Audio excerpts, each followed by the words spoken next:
Madali naman pong sigurong intindihin na ang Pasko ang pinakamasayang araw sa buong taon.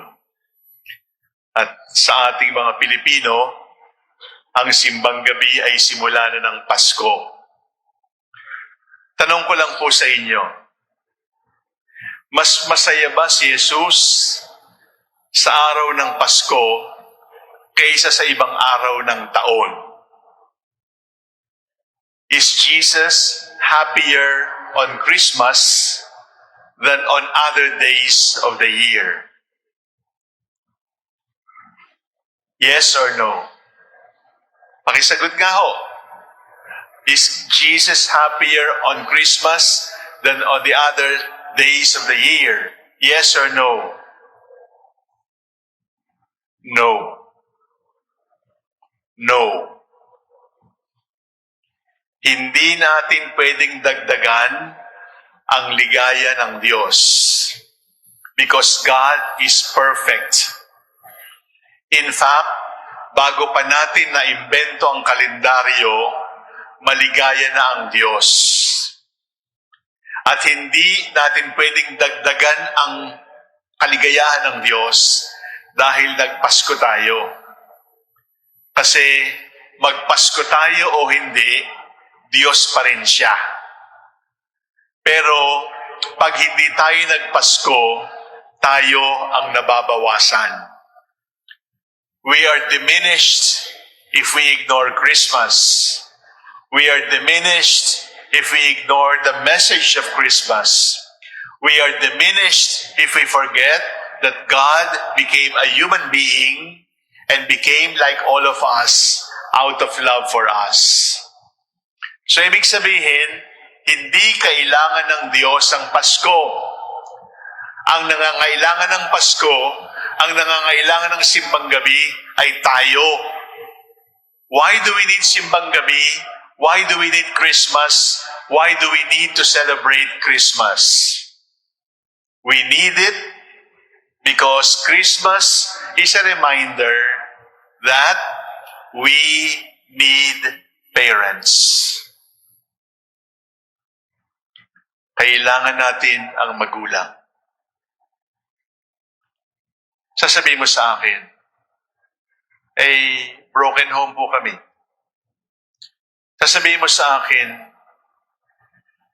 nambubugbog po yung tatay ko. Sasabihin mo sa akin, matagal na ho kami hindi nagkikita ng nanay ko kasi OFW siya. Sasabihin mo sa akin, nakakulong ho yung nanay ko, pangatlong pamilya na po kami. But Christmas just tells us, we need parents. And you, my dear young people, if you have been wounded by your parents, if you have been hurt by your parents, just make sure that when your turn comes to be parents, you will be the best parents in the world. We all need parents. That is why Jesus himself needed a mother.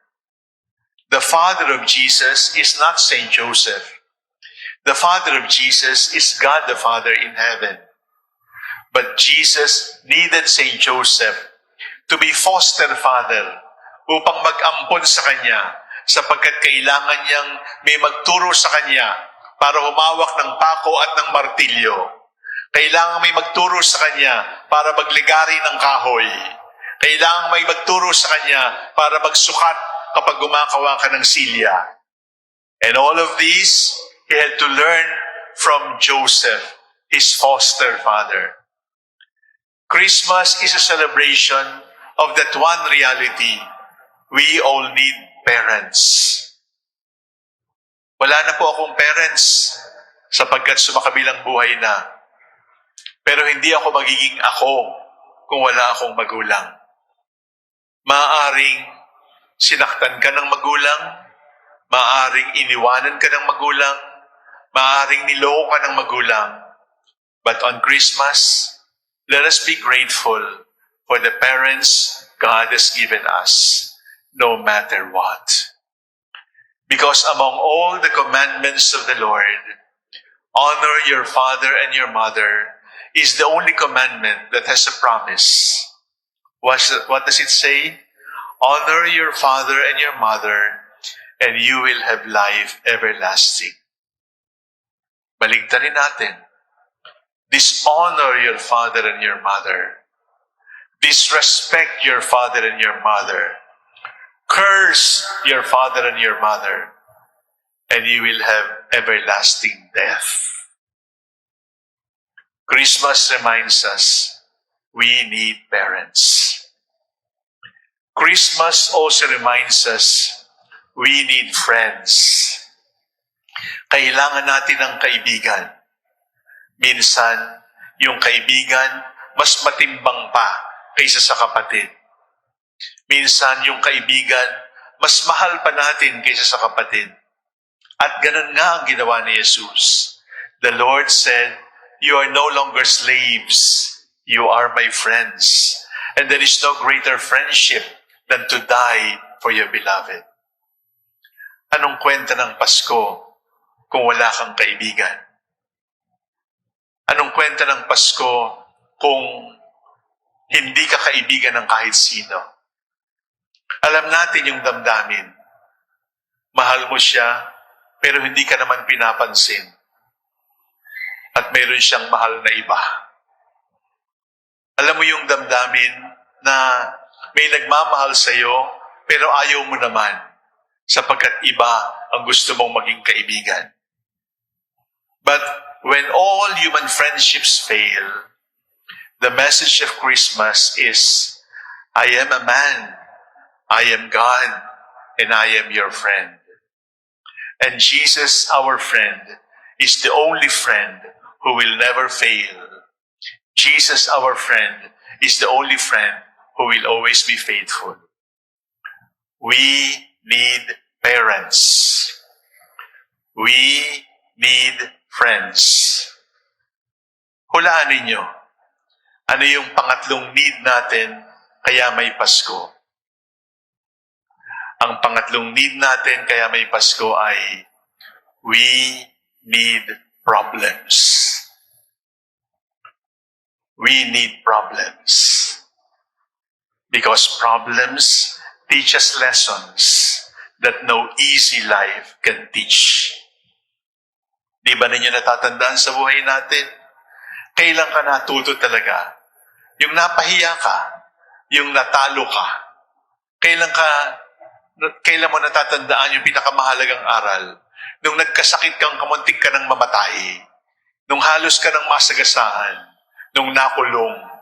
Nung halos mamatay ang minamahal mo pero nabuhay. Crisis, difficulties, darkness are very good teachers. And my dear young people, do not look for an easy life and not finding it, commit suicide. Do not look for an easy life because an easy life is a very bad teacher. Christmas teaches us that we need parents, we need friends, but we also need problems. And in our Christian language, problems means cross. We must not forget that the story of the crib and the story of Calvary are one and the same story. That we cannot remove the crib from Calvary. We cannot remove Calvary from the crib. Because the Christmas story and Good Friday are the same stories of a single God, of a single man named Jesus Christ. Hindi natin lubusang maintindihan ang Pasko kapag hiniwalay natin sa Biyernes Santo. Hindi natin lubusang maintindihan ang Pasko kapag hiniwalay natin sa muling pagkabuhay. And that is why we need problems, because problems are very good teachers. All of us are going through problems right now. Talk to your problems and say to your problem, wow, you are a good teacher. Wow, I love you. You bring me to the cross and I find the Lord on the cross. Ngayong Pasko, may problema, pero wag mong sabihin sa Panginoon, Panginoon, tanggalin na po ninyo. Ang sabihin mo lang sa Panginoon, Panginoon, ang pangalan po ninyo Emmanuel, God with us. Stay with me in my problem. Stay with me by my cross. Stay with me in my difficulty, in my hardships. Because if you are with me, Lord, I have nothing to fear. Kailangan natin ng Pasko. Hindi kailangan ng Diyos ang Pasko. Tayo ang nangangailangan. Because Christmas reminds us we need parents. Christmas reminds us we need friends. Christmas reminds us we need problems. Because by the problem of the cross, by the death of the Lord, we have been saved. My dear brothers and sisters, iyuko natin sandali ang ating ulo. Let us meet the Lord in silence. Please thank God for your parents. Please thank God for your friends. Please thank God for your problems because they teach you beautiful lessons.